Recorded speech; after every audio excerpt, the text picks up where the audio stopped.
Oh no, the camera's out. Stop.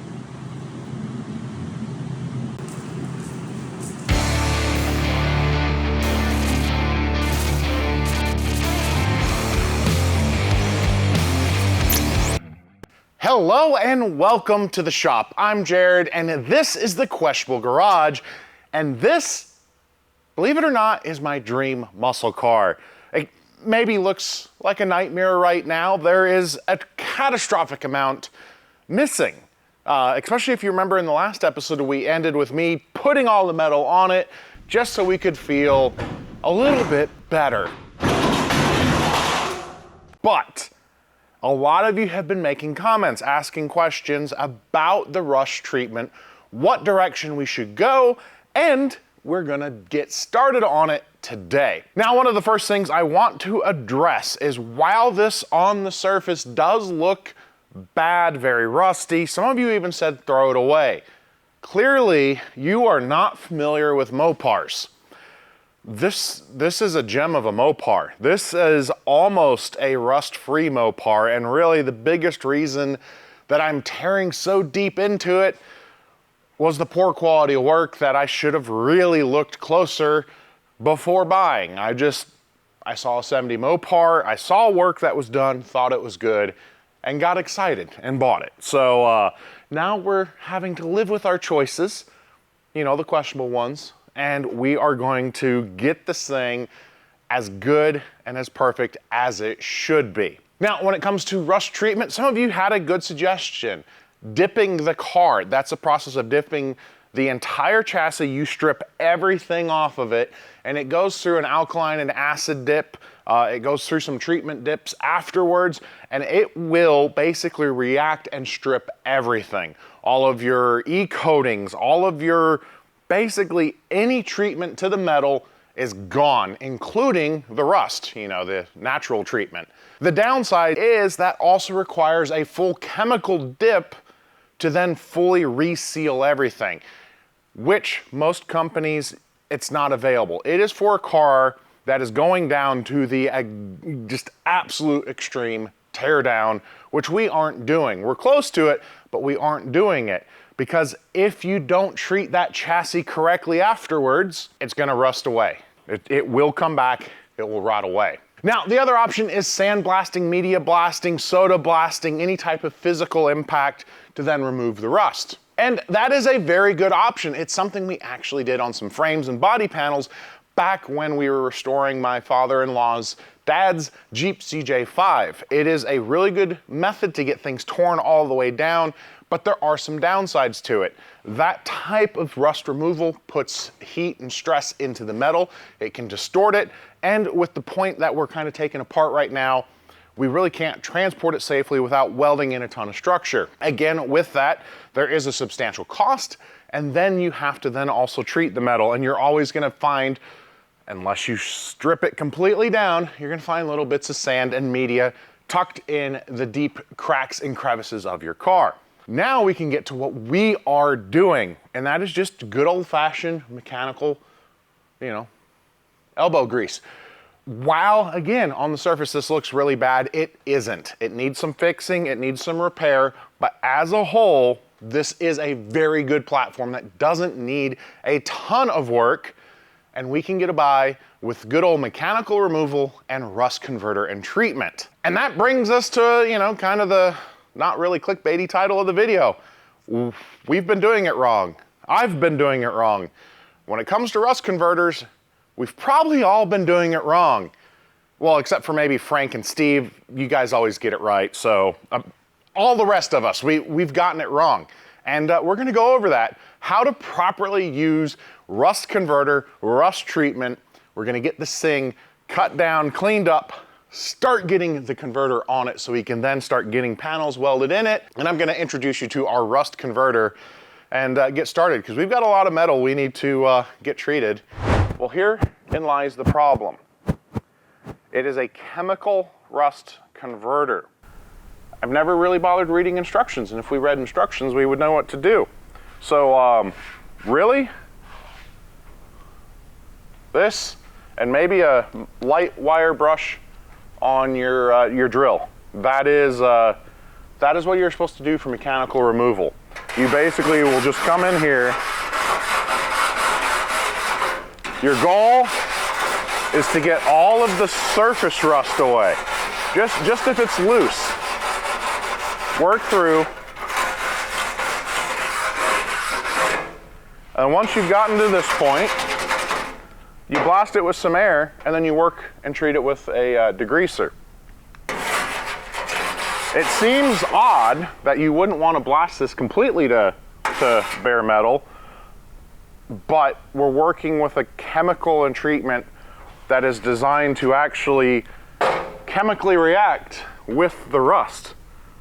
So if we do what we've always been doing and get rid of every ounce of rust, you may as well just put normal primer on it. You're not letting the chemical have what it needs to create, you know, that perfect surface. So I actually kind of like it because ultimately you're preserving more metal, because anytime you're sandblasting or aggressively sanding with sanding discs, you're removing a lot more material than that. So step one, I'm going to switch between this and the drill. I know technically you're not always supposed to use a drill. Now I know. I didn't know. I've learned. So switch to time-lapse camera, and I'm going to turn the fan on and put my my respirator on, because we're starting to get rust dust in the air, and that's not the best for your lugs.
Now, the importance of a good night's sleep isn't lost on anyone, but actually getting it is probably one of the hardest things.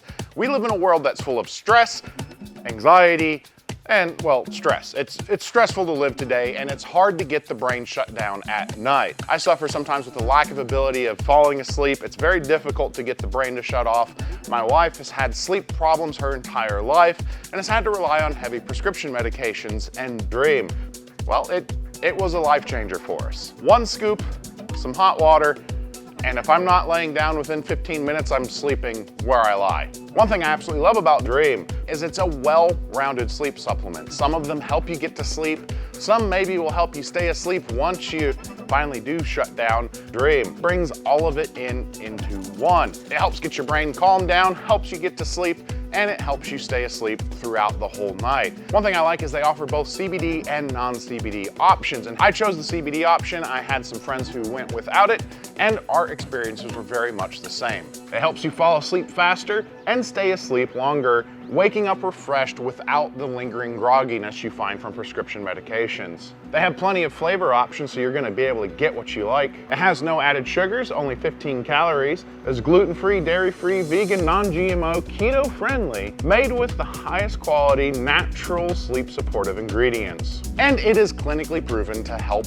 support sleep. Again, if you wanna make it part of your normal routine like me, click the link in the description box below or scan the QR code wherever Dwayne puts it and use code questionable, and you're gonna be able to save up to 35% on your order. Dwayne's ready to get his order. He's been waiting for this discount code. Again, if you're ready to find the best way to fall asleep and stay asleep, QR code, link in the description, code questionable, you're gonna save up to 35% off your order. Get to sleep, guys. After the video though, go ahead and get your order now and then fall asleep after the video once you've had your dream. All right, it is time to start coating. What with? We are working with the Sweet Patina Blackout Rust Preventative. Reached out to these guys. I know my friend Jacob Davis used it on his frame, had absolute amazing luck with it. And AMD guys, they work really close and figured it was perfect for this project because we have a lot of metal with surface rust that we need to seal and protect. Now, it has stickers all over it. Stir, don't shake. I'm not smart enough to tell you why. I wasn't smart enough to, kind of put together the fact that you need rust for your rust converter. You can spray it, you can brush it, you can roll it. We're gonna do the brush method. Now, I'm also gonna hit surfaces I know I'm gonna be welding. I am gonna have to obviously come back, sand that off where we're gonna be making our weld, but I'd rather lock in everything so that way the areas that aren't are gonna be protected. Also, we're not gonna be doing everything, so you'll see me missing some areas, parts of the wheel tub, some of the interior, things that we can get to later. Right now, my goal is to get everything that we need to get to in order to be able to put metal back on. Start building this car back. We need to coat this because once the quarter panels and roof skin are on, you can't really get to this. Kind of feel like, what was it, Buffalo Bill? But instead of lotion, it puts the blackout on the metal or else it gets the rust again. Lotion, hose. I might be the only person that laughs at that, but that's okay. It's amazing, I don't know how well it's coming through on camera, but just starting to see the old metal get a new coating, glossy black.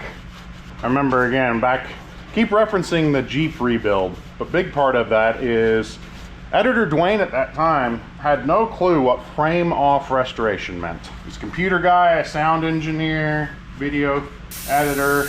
His experience with cars were just kind of in proxy around me.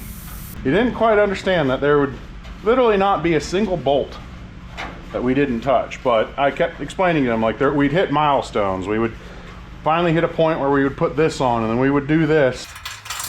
Yay! And we'll stick a wrench to it later, but there it is. All right, number 2. There it is, right there. There it is. Slowly but surely, we would start having a vehicle again. It always feels so good when you're able to start hitting those milestones. I'm also realizing I might have been the only person who didn't realize you needed to leave rust for your rust converter. How many of you knew that you were supposed to, leave rust for your rust converter? Is it really just Jared who didn't know?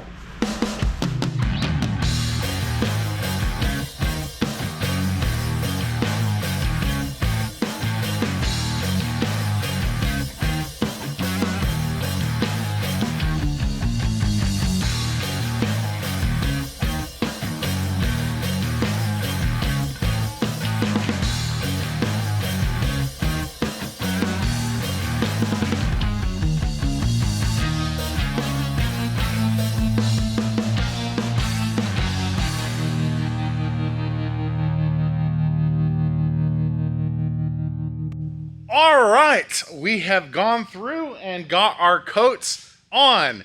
I made like #1 amateur mistake when working with stuff. Put your gloves on. This is just part of me until the skin wears out. But if we look, we have got a nice hardened coat. We're gonna have to, again, come through where we're gonna weld and knock that back down, but I'm fine with that. We wanted to get the best possible coat we could, get this metal protected, and we are good. We were able to brush up in there. We got down into our wheel box. That means we can start fitting this wheel liner. So now we're gonna get ready to move on to the next part of what we got from our friends at Sweet Patina. So this is what they call the N1, and we're doing it in white. I do plan, I know some people, I'm sorry Scott, you're complaining it's boring color. We're gonna do some shade of white on the car. I'm not sure what yet, but that stuff can be used as undercoating, bed liner, or heat insulation and sound deadening. Now, this panel is sitting on a couple things, so it's not gonna ring as much, but, well, no, we're gonna ring pretty good, so kind of just hear how echoey it is. We're gonna knock from the bottom. So that very tinny sound, that will change a little bit once we're mounted on the car, obviously, but still, you've got this big surface area of metal that can echo. So what you can do with the right kind of bed liner, undercoating, heat absorbers, is when you coat these entire panels, it's going to absorb that sound. So that's what we're doing next, because that also takes some time to dry.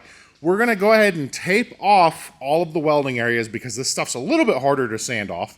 But anywhere we need to weld this panel, we're gonna run some masking tape. We're gonna come over it with 180 grit sandpaper, and then we're gonna spray it down. One thing I do really like about the N1, which some of the other coatings out there can't do, is it is rated for E-coating. It can go over the top of this E-coat. Some of them require you to go all the way down to bare metal, come back with an etching primer, and then you can coat it.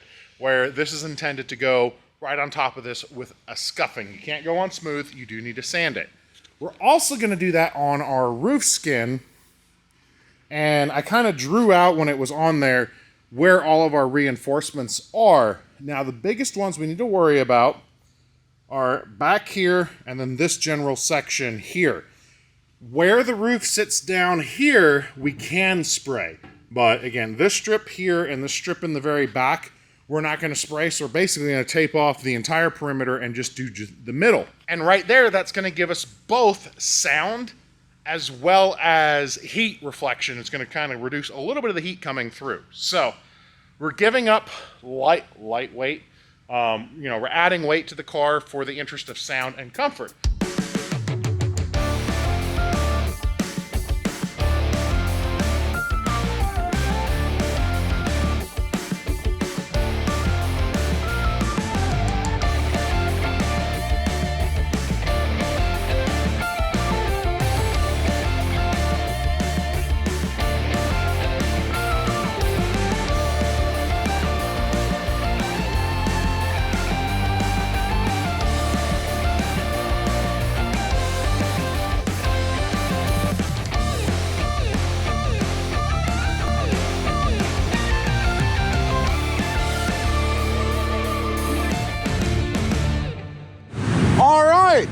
Forgive the wind noise, I need the air. We've got our scuffed, we're ready to go. Now, when you look at the tape jobs, you notice it's kind of just erratic. We are not doing a final paint. We don't want to paint a pier hair in. When I go to spray this, I'm not aiming for like a perfect 100% coverage, everything that's not taped. I'm gonna try to mimic what Dodge would do. Now, technically, Dodge would not be painting or sound deadening the entire back of the panel. They put it together, spray through the hole a little bit, and that's what they do. And it's really kind of messy. So what we're doing is we're just making sure what we're gonna need to weld on later isn't gonna get coated, and we are just gonna kind of do a modern take on what Dodge would do back then, if they were coating panels before they went on a car. So it's one of those things, I want it really nice, I want to do things really cool, but I also want it to, keep it in the spirit of the car. So that's in my head what I'm accomplishing or trying to accomplish. We'll see when I actually start spraying with a Schultz gun what I end up doing. But again, the plan is to just loosely mimic what factory would do if they were doing it to the standard I'm trying to build it to today. If that makes sense. If not, you'll see it here in a little bit, and hopefully it makes sense then. Either way, we're gonna make these panels a whole lot quieter, which in turn is gonna make this car a lot quieter.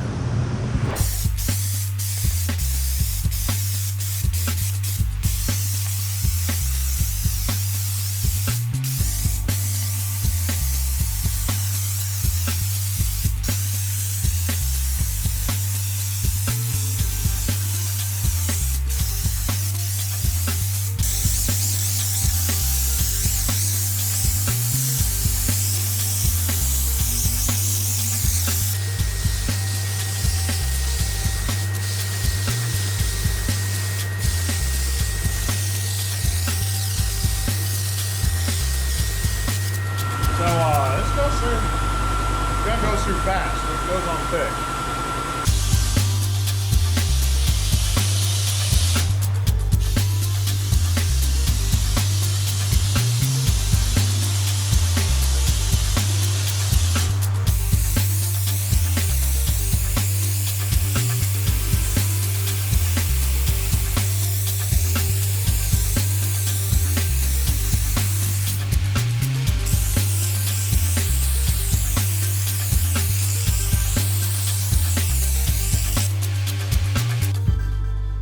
Alrighty, I will tell you what, I've used a lot of rust converters, and I will say this has a feel that the other ones I've used don't end up with. Like, I can't really describe it.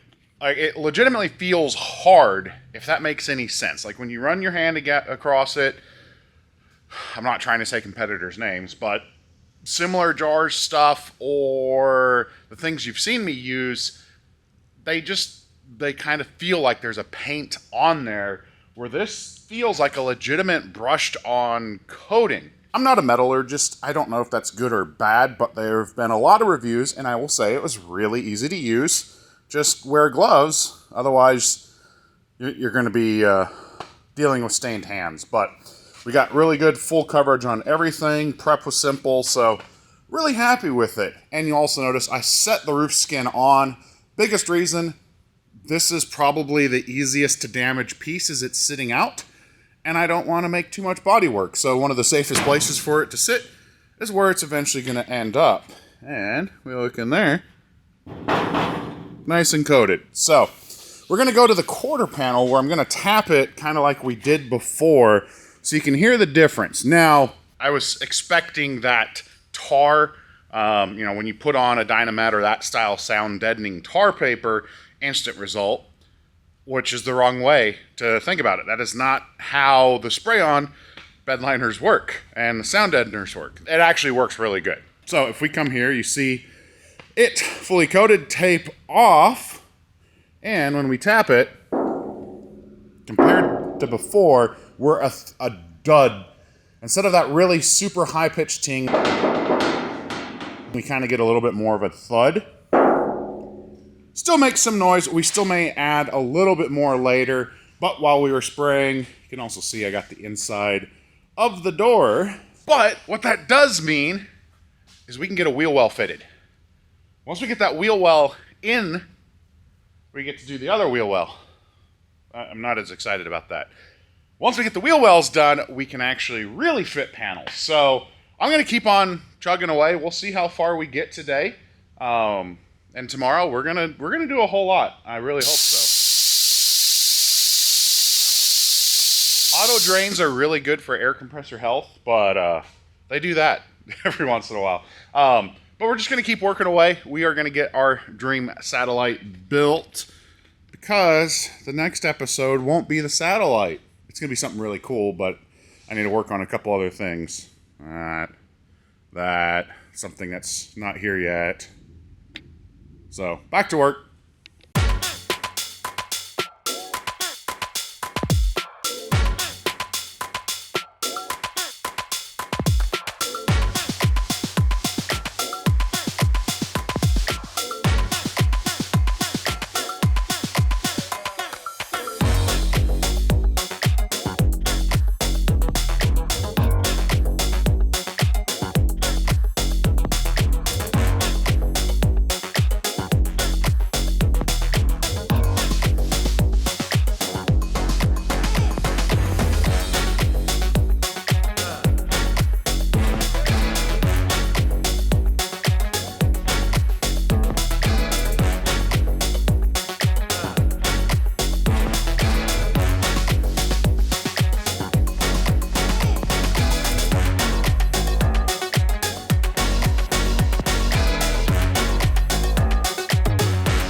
Lost a little bit of GoPro footage working on this side of the car. We're gonna look at the other side here in a second. We're gonna go over what we're fixing on this wheel well. And if you notice, the entire wheel well is not cut out. That's because all of this upper structure, which was completely rotten on the other side, is really good. And it's all about deciding how much you want to risk cutting back and having to make sure all of our alignments are true. And obviously, if we can not modify this whole corner, we're gonna do really good. I'm confident on the other side, but the more you cut in, the worse it gets. Our rocker box is a lot better shape. Everything overall is really good. So that is our section we got cut out. And what's interesting is if you look at it, it doesn't look too bad. But if we would actually get in there and start cutting that down, it would blister completely through. We got fans, we got air compressors, we got everything running. But you look at this side and it is pretty rough. But again, the further up we go, the better the metal got. So, cut this out. I laid it over our brand new wheel well there, and we cut it out a patch panel. We cut it out large, and then we've done some trimming on it. And this is our patch panel. We've got it fitted in, but we're not quite ready to weld it. Because there's two ways that we could do this. We could cut this in such a way that we're welding those seams together. And on an outside panel, you might do it that way. But we're gonna actually show you something here that is wrong. But it's a really good and right way to do it. I actually was messaging my friend Sleeper Dude Josh, and he used to do a lot of body work, and I was like, hey, we were talking about something totally different, and I'm like, let me throw a body question at you. And he'd do it the exact same way we're gonna do it. We are actually gonna bend a small flange in this, and technically you wouldn't have to because of where this is. You could just overlap the metal and plug weld it all together, but I'm actually gonna bend a slight flange in this so it sits a little bit smoother. We're gonna plug weld it, we're gonna laser seam weld it, and then on the back side, when we're doing all our finishing, we're going to put some body sealer that is gonna keep water out of that seam. So, coming up, how to do the wrong thing the right way. It's not really wrong, but we're gonna call it the wrong thing, and we're doing it the right way. So I'm gonna set up another GoPro and close the battery compartment, so if I knock it over, we don't lose the footage, because I have mine set to save automatically every 10 minutes. So if I don't quite reach 10 minutes and I knock the battery out, we just lose that section. And when you're moving hoses and everything around, that happens quite a bit. Sorry. All right, so we've got our Chief hole punch and flanger. We use this back initially on try hard. Punches your holes out, but it also flanges. One thing you need to make sure of is you're bending the metal in the direction you want. So if we came from the outside like this, we're actually gonna push this flange in. We wanna pull it out, which means we gotta come from the inside, so I had to switch my flexible air hose so we can actually get it throughout the whole thing. But it's just a matter of working our way down the metal, putting our little flange in it. One more look, that pushes up, get the flange out.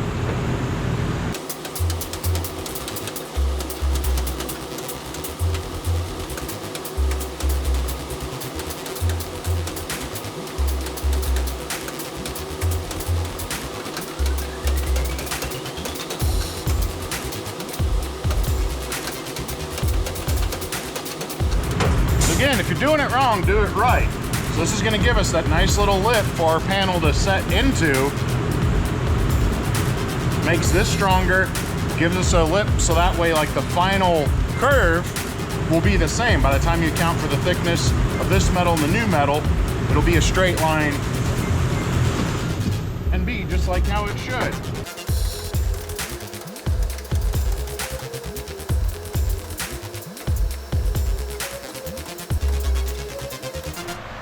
Alrighty, let's start spotting. I got her pinned in.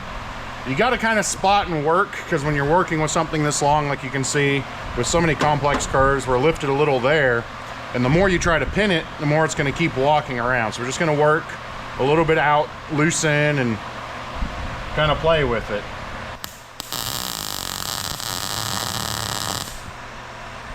Remember, hold tension for a second or two.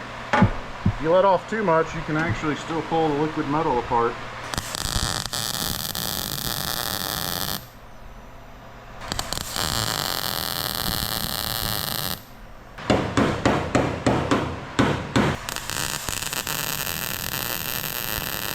And this is not a fast process. You work your sections, do your best to avoid the warping. So now we come back, that's still pinned.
Alright, you get the idea. Spot, move, hammer, dolly, and hand clap away, and we're gonna have it welded in. Ready?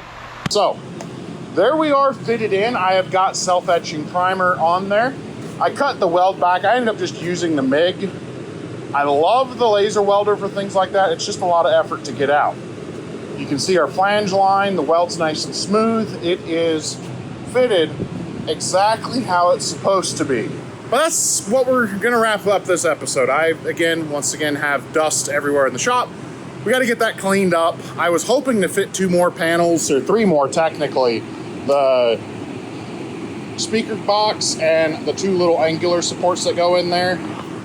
I took a look at the amount of footage for Twain. It's a lot. We started off with a complete car. I took it all apart. You guys are a lot smarter than me. I learned how to properly use rust treatment. We got a lot of sound deadening on the back of the panels, so they're ready to go on. I just really wanted to try everything out. From our friends at Sweet Patina. I should probably hit them up with stuff to protect Try Hard and Johnny out there as well. But we are making progress, chugging along slowly but surely. If you're looking for better sleep, check the link in the description box below to where you can save a little bit on beam. It really is a product I'm excited to share with you. It's worked amazing. And if you want to save a little bit on Sweet Patina products, that's also in the description box for you down below. It's hot, it's a little smoky. I'm gonna open up these doors. They're doing construction again outside, so it's loud everywhere.